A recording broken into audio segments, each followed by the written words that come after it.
அண்மைச் செய்தி. சட்டவிரோத பணப்பரிமாற்ற தடை சட்ட வழக்கில் முன்னாள் அமைச்சர் செந்தில் பாலாஜியை விடுவிக்க மறுப்பு தெரிவிக்கப்பட்டுள்ளது. இது குறித்த கூடுதல் விவரங்களை செய்தியாளர் ஆனந்த் வழங்க கேட்கலாம். வணக்கம் ஆனந்த், இது குறித்தான முழு விவரங்களையும் பதிவு பண்ணலாம். வணக்கம். அமலாக்கத்துறை வழக்கிலிருந்து விடுவிக்க கோரிய செந்தில் பாலாஜி தாக்கல் செய்த மனுவை தள்ளுபடி செய்த சென்னை முதன்மை அமர்வு நீதிமன்றம் வழக்கின் குற்றச்சாட்டு பதிவிற்காக செந்தில் பாலாஜியை வருகிற 22ஆம் தேதி நேரில் ஆஜர்படுத்தவும் உத்தரவிட்டிருக்கிறது.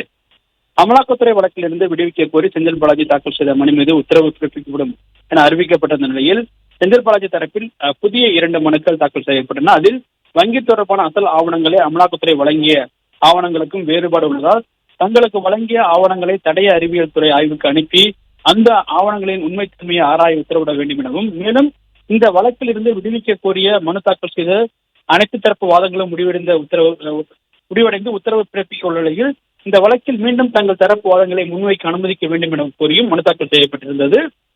இந்த 2 மனுக்கள் மீதும் நீதிபதி அல்லி முன்பாக இன்று விசாரணைக்கு வந்தது. அப்பொழுது செந்தில் பாலாஜி தரப்பில் ஆஜரான வழக்கறிஞர் அமலாக்கத்துறையால் தங்களுக்கு வழங்கப்பட்ட ஆவணங்கள் கையால் எழுதி திருத்தப்பட்டிருப்பதாக தெரிவிக்கப்பட்டது. இதற்கு அமலாக்கத்துறை தரப்பில் ஆஜராகியிருந்த வழக்கறிஞர் என் ரமேஷ் இந்த மனுக்கள் விசாரணைக்கு உகந்ததல்ல எனவும் ஆவணங்கள் அனைத்தும் வங்கியில் இருந்துதான் பெறப்பட்டதாகவும் தெரிவிக்கப்பட்டிருந்தது.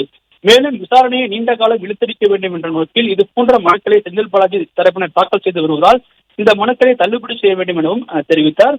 அனைத்து தரப்பு வாதங்களும் நிறைவடைந்த நிலையில் நீதிபதி அல்லி செந்தில் பாலாஜி தாக்கல் செய்த 2 மனுக்களையும் தள்ளுபடி செய்து உத்தரவிட்டார். மேலும் அமலாக்கத்துறை வழக்கிலிருந்து விடுவிக்க கோரி செந்தில் பாலாஜி தாக்கல் செய்த மனுக்களையும் தள்ளுபடி செய்து உத்தரவிட்ட நீதிபதி வழக்கின் குற்றச்சாட்டு பதிவிற்காக செந்தில் பாலாஜியை ஜூலை 22ஆம் தேதி நேரில் ஆஜர்படுத்தவும் உத்தரவிட்டிருக்கின்றார்.